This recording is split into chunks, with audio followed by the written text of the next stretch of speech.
Making a planner can be really challenging. I find myself spending so much time on the planning to plan that it is kind of just silly. So my plan for this video is that after watching this, you'll feel motivated to pick up your planner or to get started with the Passion Planner. I've recently finished my weekly Passion Planner, which I started in June of 2022. I've done my shopping, and thanks to remarketing, I'm pretty sure Instagram has shown me every single planner on the market today through their ads. I'm convinced that Passion Planner is still the best planner for helping you achieve your goals in life. At the end of every planner year, I go back and forth on whether to purchase a new one.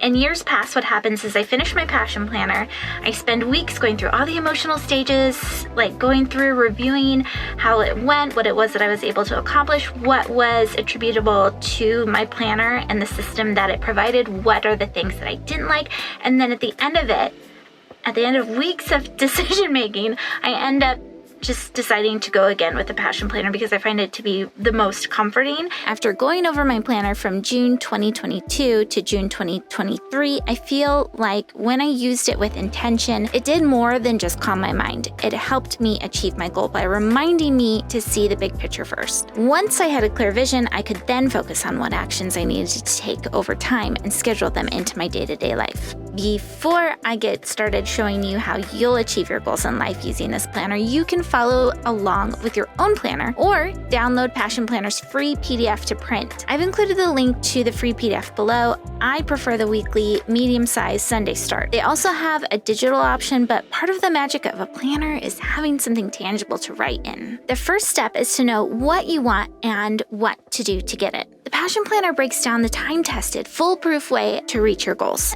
The founder of the planner recently tweeted, "If you don't consciously choose your goals, you will chase the next shiny object, dopamine hit, or something that someone else tells you to."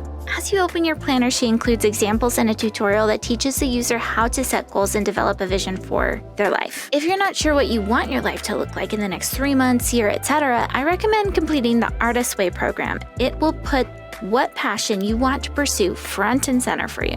This planner, unlike others, is built specifically to help you live out what you're most passionate about. The spaces provided guide you in filling your time with that. I felt like I used my time best when the items listed on my to-do list were in direct correlation with a goal I was pursuing. Flip back and forth from your game changer to the monthly page to fill out your to-do list for the month. Then schedule what you need to act on in the month into your weeks and block out time on your daily schedule. I would place a check mark next to the item on my list once it was blocked into my schedule, and then cross it off when it's complete. Speaking of the game changer, and another thing the planner does really well is encourage brainstorming in the monthly and weekly spaces. I've really grown to love creating mind maps. If you, like me, have a lot of thoughts and ideas rolling around your head, creating a mind map with all your possibilities and ideas before committing to a plan of action has helped me pick the right actions to take. The space for a monthly, weekly, and daily focus is also a great reminder for how important focus is. I've recently moved my focus into a single goal while following the book 12-Week Year and the method for goal achievement within it, which has a similar flow to what's broken down in the Passion Planner. The power of focus is incredible. The book Think and Grow Rich breaks down why focus helps us achieve goals in life. However, over the last year, I've also incorporated whatever the energy of the day was going to be with an action to take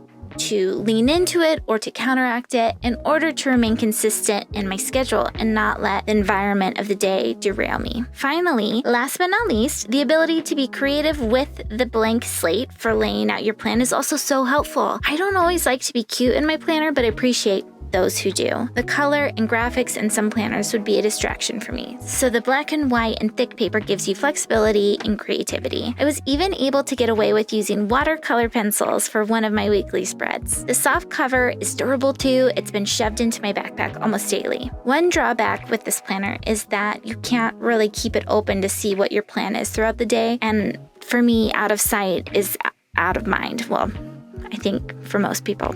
However, I do love the feeling of importance a bound book gave me with my plan.